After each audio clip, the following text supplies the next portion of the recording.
Baik, terima kasih Cynthia selaku moderator.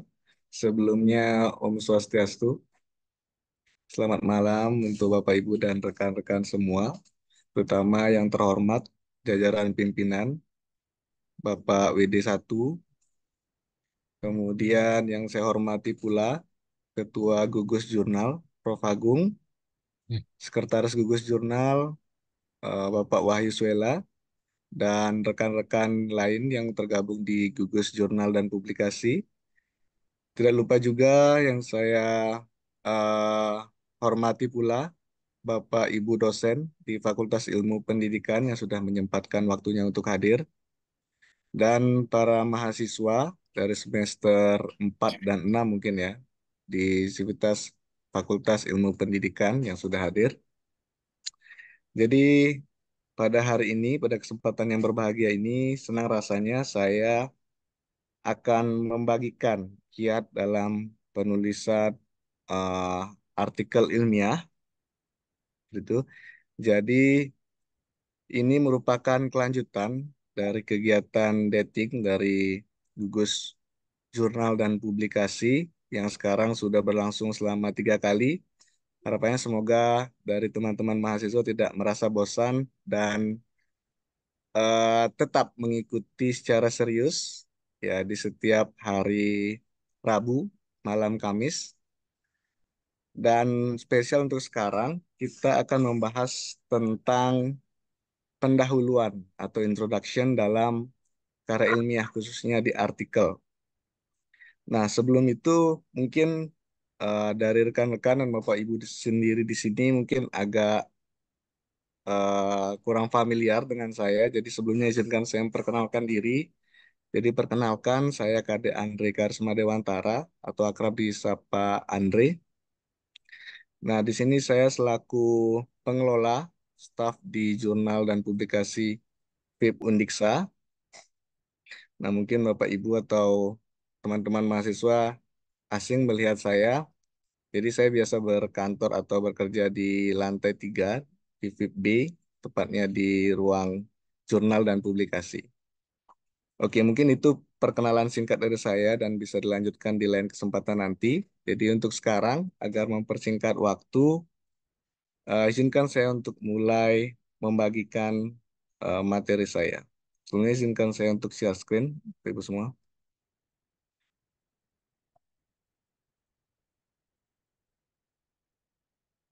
Oke, apa slide-nya sudah terlihat ya? Oke, Sudah, sudah. sudah. Oke, jadi sebelumnya mohon izin Bapak Ibu dosen tanpa bermaksud menggurui. Jadi sini saya akan membagikan berdasarkan pengalaman saya tentang cara jitu untuk menyusun pendahuluan yang bermutu. Saya yakini Bapak Ibu di sini juga mungkin memiliki kemampuan atau kompetensi yang lebih dari saya dalam bidang ini, tapi izinkan saya di sini untuk bersharing. Dan jikalau nanti Bapak Ibu memiliki tambahan, bisa kita diskusikan di akhir sesi nanti, di sesi diskusi. Oke, jadi topik kita pada hari ini adalah tentang cara jitu menyusun pendahuluan yang bermutu. Saya langsung lanjutkan. Nah, kita mulai dari eh, ini dulu. Apa namanya? Dari definisinya dulu. Jadi pendahuluan itu sepertinya rekan-rekan semua juga sudah tidak asing lagi. Dalam karya ilmiah merupakan bagian awal yang bertujuan untuk memperkenalkan topik atau permasalahan yang akan dibahas. Nah, jadi biasanya di pendahuluan ini, penulis akan memberikan latar belakang, masalah, tujuan, ruang lingkup yang akan diteliti, hipotesis yang akan dijawab pada bagian di karya ilmiah tersebut. Nah, kenapa pendahuluan ini menjadi penting? Karena melalui pendahuluan inilah penulis bisa memberikan pengantar tentang topik apa yang dibahas pada artikel tersebut. Ini juga akan mempermudah atau membantu pembaca untuk memahami konteks dan relevansi dari artikel kawan-kawan semua. Nah, jadi ini sedikit karakteristik dari pendahuluan artikel. Jadi kita spesifik berbicara tentang pendahuluan pada artikel. Nah, kalau di sini mungkin sudah sempat disinggung di kegiatan dating yang pertama oleh Bapak Wahyu. Jadi saya hanya mengulang kembali untuk merefresh ingatan teman-teman semua. Jadi ada beberapa hal. Nomor satu adalah komposisi daripada artikel itu adalah 20% dari keseluruhan artikel. Jadi itu bisa berarti 2 sampai 3 halaman karena artikel yang bagus biasanya tidak terlalu banyak, hanya terdiri dari 10 sampai 12 halaman. Jadi 20%-nya itu sekitar 2 sampai 3 halaman. Ya, maksimal 3 halaman. Kemudian itu dibuat singkat dan padat, ya lebih singkat dan padat dari pendahuluan skripsi, karena itu merupakan hasil sintesis dari bab satu dan bab 2 pada skripsi.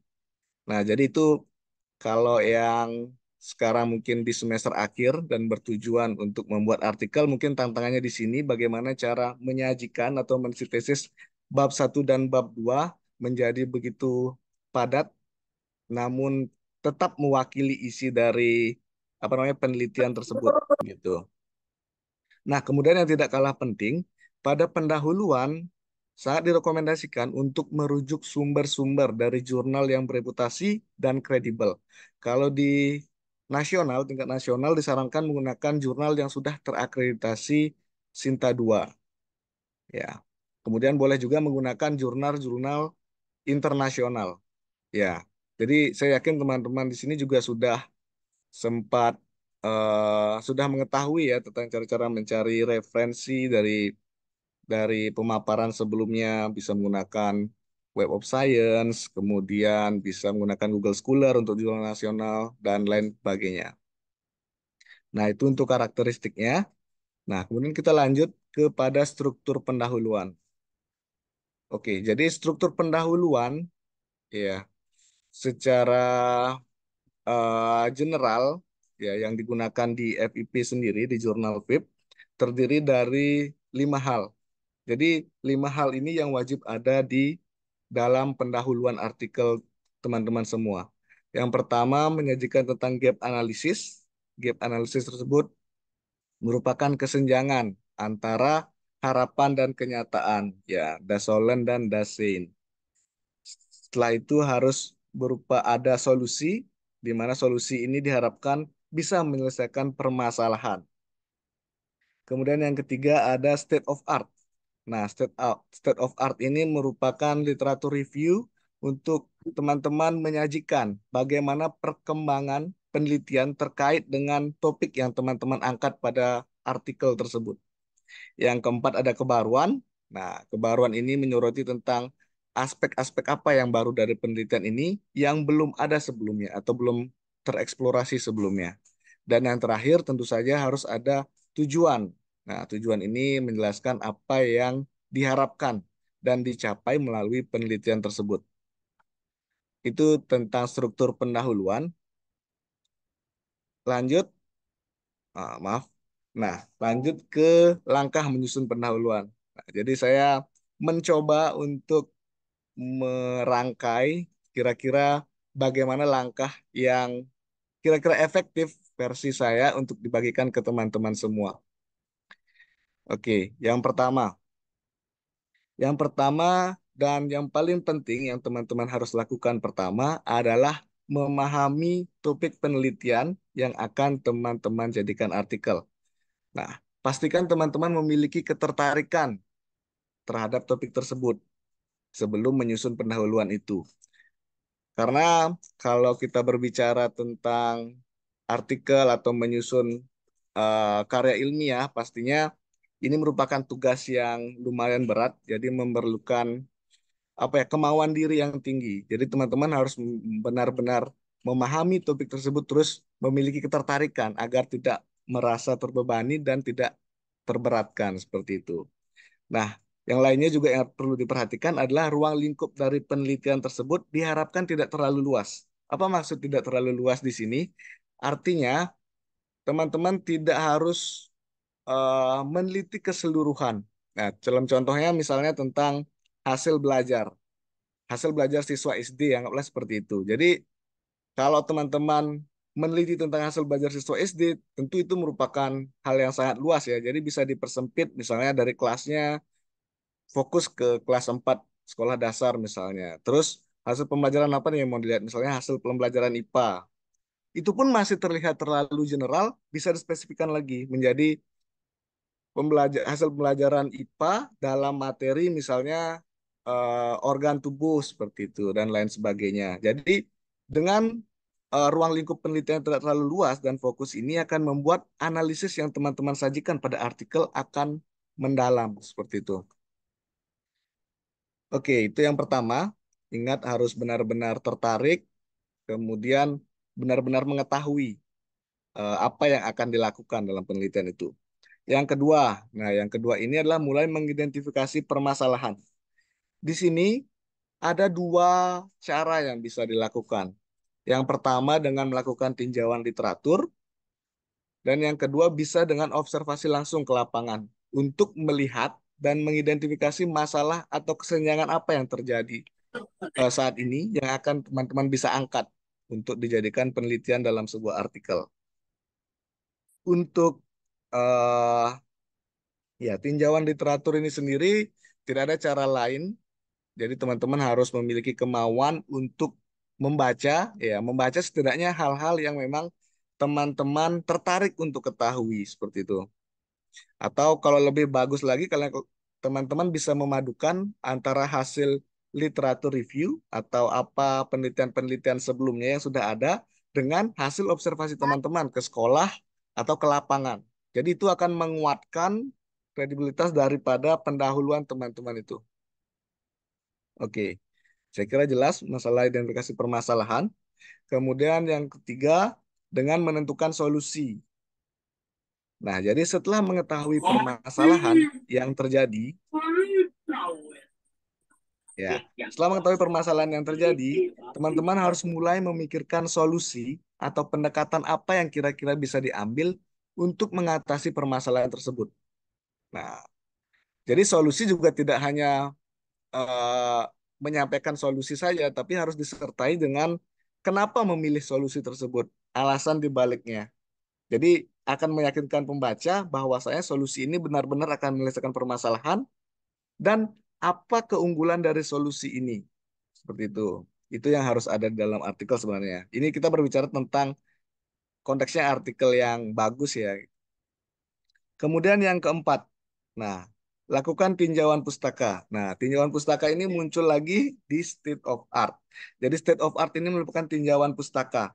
Lagi-lagi teman-teman, teman-teman harus memiliki kemauan membaca. Tidak ada cara lain untuk bisa membuat tinjauan pustaka selain membaca. Jadi ya, sempatkan waktu teman-teman untuk membaca satu dua artikel mungkin sehari agar ada ide-ide atau insight-insight yang teman-teman ketahui terkait topik yang akan diteliti, sehingga akan memudahkan teman-teman untuk menyusun artikel nantinya. Nah, jadi pada state of art ini teman-teman harus melakukan tinjauan literatur yang komprehensif. Jadi teman-teman nanti bisa mengetahui tentang penelitian-penelitian terkini itu seperti apa, bagaimana temuan-temuan mereka, dan apa yang sudah mereka lakukan. Jadi, jika teman-teman melihat ada peluang di sana tentang apa sebenarnya yang belum dilakukan dari penelitian sebelumnya, atau mungkin teman-teman bisa dengan cara membandingkan misalnya 2 sampai 3 penelitian terkait. Nah, kemudian adakah penelitian yang kira-kira memiliki hasil yang bertolak belakang mungkin? Nah, itu bisa teman-teman perdalam lagi dengan menambahkan kebaruan yang teman-teman bawa pada artikel atau penelitian yang akan ditulis nantinya. Seperti itu. Jadi, pastikan tinjauan pustaka ini benar-benar komprehensif, artinya tidak hanya sekedar ada di sana, tapi ini harus bisa mendukung argumen dari apa yang akan teman-teman sampaikan. Oke, lanjut ke yang nomor 5. Nah, setelah kita tadi membahas tentang state of art atau penelitian-penelitian yang sudah ada, penelitian sebelumnya. Nah, sekarang saatnya kita menentukan tentang kebaruan penelitian. Apa yang akan teman-teman hadirkan gitu, tentang inovasi misalnya. Jadi apa yang membedakan artikel yang teman-teman buat dengan artikel-artikel yang sudah ada. Jadi ini sangat penting karena sudah semestinya artikel yang ada tidak mengulang. penelitian yang sebelumnya. Artinya ini benar-benar menghadirkan kebaruan, memberikan kontribusi baru dari eh, studi yang dari konteks yang diteliti tersebut, seperti itu. Nah, kemudian yang keenam, ya, baru melakukan rumusan atau tujuan penelitian. Jadi tujuan penelitiannya juga harus jelas dan terukur. Maksudnya jelas dan terukur itu misalnya teman-teman ingin pernah sudah ketemu masalahnya. Misalnya masalahnya tentang kekurangan dari suatu media atau bahan ajar. Nah, jadi solusi yang bisa diambil kan sebenarnya bisa mengembangkan media, tapi teman-teman malah menuliskan ingin eh, mengeksplorasi lagi. Nah, itu maksudnya dari apa yang sudah dibahas di pendahuluan harus bisa dijawab mengenai tujuan penelitian ini seperti itu. Nah, dan di tujuan penelitian juga pastikan nanti tujuan tersebut sesuai dengan isi dari keseluruhan artikel, baik itu dari metodenya, kemudian hasil yang disajikan, pembahasan, kesimpulan, dan lain sebagainya. Itu harus sinkron semuanya. Nah, yang ketujuh, nah setelah teman-teman sudah memiliki ini, mungkin teman-teman bisa mendraft dulu di kertas atau mungkin diketik juga boleh tentang sudah menemukan gap analisisnya, sudah mencatat tentang state of the art-nya, sudah menemukan novelty-nya, sudah menetapkan tujuan pula. Nah, sekarang waktunya teman-teman untuk mulai menyusun karena sudah ada pola-pola itu sudah terstruktur, saatnya untuk menyusun. Jadi dalam menyusun pendahuluan itu, pastikan apa yang argumen yang teman-teman sampaikan itu benar-benar logis yang didukung dengan penelitian-penelitian sebelumnya dan harus berkesinambungan atau koheren antara satu dengan yang lainnya. Artinya jangan dari di paragraf satu bahas apa, di paragraf yang kedua langsung loncat. Maksudnya tidak ada keterkaitannya sama sekali. Nah, itu. Saya yakin memang tidak mudah, teman-teman. Jadi tidak ada cara yang instan. Jadi teman-teman harus belajar sedari sekarang, mulai membaca-membaca dan mulai coba merumuskan tentang tentang masalah, mencari masalah, mencari solusi, mencari penelitian yang sudah ada seperti apa, bukan kebaruan dan tujuan seperti itu. Nah, setelah teman-teman rampung untuk menyusun pendahuluan, ya langkah selanjutnya adalah melakukan revisi.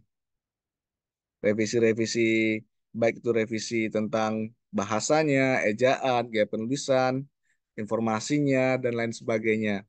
Nah, untuk melakukan revisi ini bisa dengan berbagai cara. Kalau teman-teman kreatif, teman-teman bisa meminta teman atau ya teman terdekat peer review gitu, maksudnya minta teman untuk membaca atau memberikan penilaian terkait artikel yang teman-teman sudah buat. Atau mungkin kalau di jurnal sendiri, tentu saya nanti akan melewati proses review juga. Nah, jadi kalau di jurnal, memang dalam sebelum jurnal atau artikel tersebut terpublish, jadi akan melewati beberapa proses, salah satunya proses review. Nah, di sana teman-teman akan mendapatkan masukan, saran dari kekurangan teman-teman, kekurangan artikelnya untuk nanti bisa diperbaiki. Nah, artinya dalam menyusun pendahuluan juga, biarpun saya juga sudah memberikan apa ya tips and trick, tapi itu tetap perlu perlu latihan gitu. Nah, itu mungkin itu saya langkah-langkah dalam menyusun pendahuluan yang bisa saya bagikan versi saya. Untuk selanjutnya, eh, maaf. Ya, untuk selanjutnya, setelah memberikan gambaran teoritis, saya ingin memperlihatkan teman-teman contoh pendahuluan.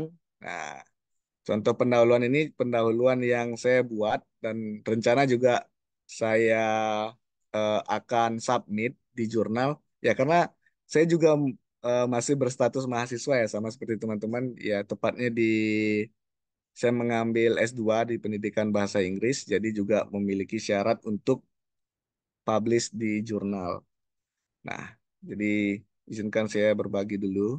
Saya stop screen dulu. Nah, jadi ini. Nah, kalau saya melihat sejauh ini saya berada tergabung di eh, apa namanya di jurnal dan publikasi, saya sering melihat artikel-artikel dari mahasiswa FIP dan banyak artikel yang bertipikal atau memiliki tujuan untuk mengembangkan media atau produk. Nah, hampir sama dengan tesis saya yang akan saya jadikan artikel juga. Jadi di sini saya ingin mengembangkan ya jadi di sini mungkin bahasa Inggris tapi akan coba saya jelaskan bahan ajar tambahan untuk memfasilitasi kemampuan bahasa Inggris siswa gitu. Memfasilitasi kemampuan reseptif seperti listening dan reading, kemudian kemampuan produktif seperti speaking dan writing untuk siswa kelas satu. Nah, jadi terkait juga ya karena ini kan mayoritas biasanya siswa sekolah dasar. Jadi di penelitian saya juga mengambil kebetulan subjeknya juga siswa kelas satu. Oke, jadi kita skip saja. Kita langsung ke pendahuluan karena saya sudah memberikan remark untuk memudahkan. Nah, jadi di pertama saya mulai dengan konteks umum dulu. Nah, kalau bisa teman-teman lihat di sini saya menyajikan tentang konteks atau perkembangan apa yang ada di dunia pendidikan, terutamanya di Indonesia saat ini. Jadi saya mengacu kepada kurikulum yang baru, kurikulum Merdeka. Ya, jadi ada satu aturan, ya tepatnya aturan ini, yang isi aturannya itu memperbolehkan sekolah dasar atau instansi sekolah dasar untuk mengajarkan bahasa Inggris mulai dari kelas satu seperti itu, kelas satu sekolah dasar. Nah, berkaitan dengan aturan tersebut, banyak sekolah yang berkeputusan memanfaatkan momen itu untuk mengajarkan bahasa Inggris dimulai dari kelas satu itu sendiri.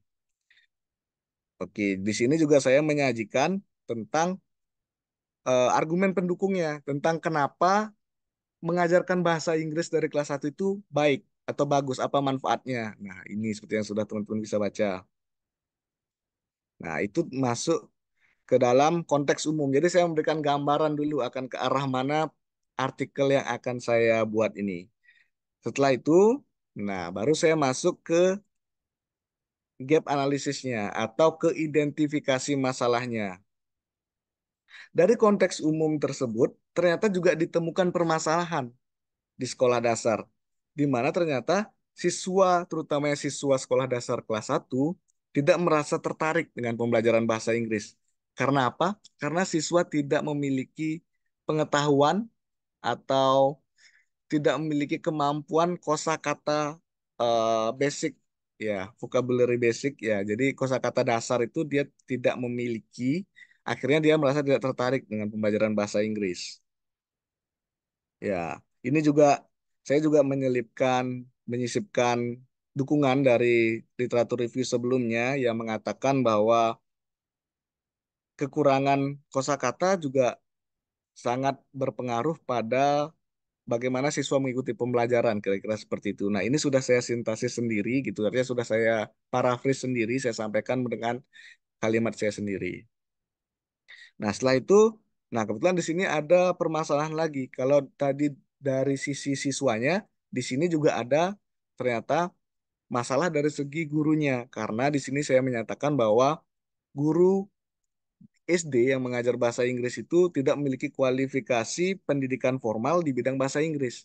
Akhirnya ada sedikit kesulitan bagi guru gitu. Saya juga di sini yang dilihat, nah saya juga melakukan observasi, sudah melakukan observasi ke sekolah untuk lebih memperkuat lagi argumen saya ini. Itu. Lanjut ke, nah ini mulai ke solusinya. Nah, di sini solusi yang saya tawarkan adalah dengan mengembangkan bahan ajar tambahan. Bahan ajar tambahan di sini dengan memiliki bahasa padanan dari bahasa ibu, siswa, dan guru. Itu bahasa Indonesia. Nah, saya berencana menyisipkan bahasa Indonesia dan bahasa Bali.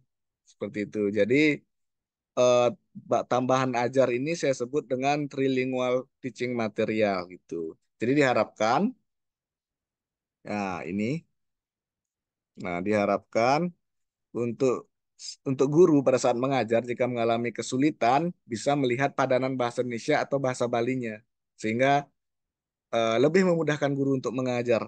Nah, untuk siswa Karena siswa seringkali mengalami kesulitan dalam penguasaan kosakata, dengan ada padanan kosakata bahasa Indonesia dan bahasa Bali, siswa bisa lebih mudah belajar bahasa Inggrisnya seperti itu. Karena siswa kan di tahap ini masih mulai mengenal kosakata-kosakata baru ya.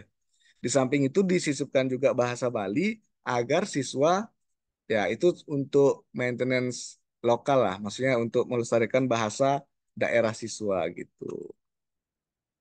Nah, di sini masuk ke state of the art. State of the art ini saya menyajikan penelitian-penelitian sebelumnya terkait dengan trilingual teaching material yang sudah ada.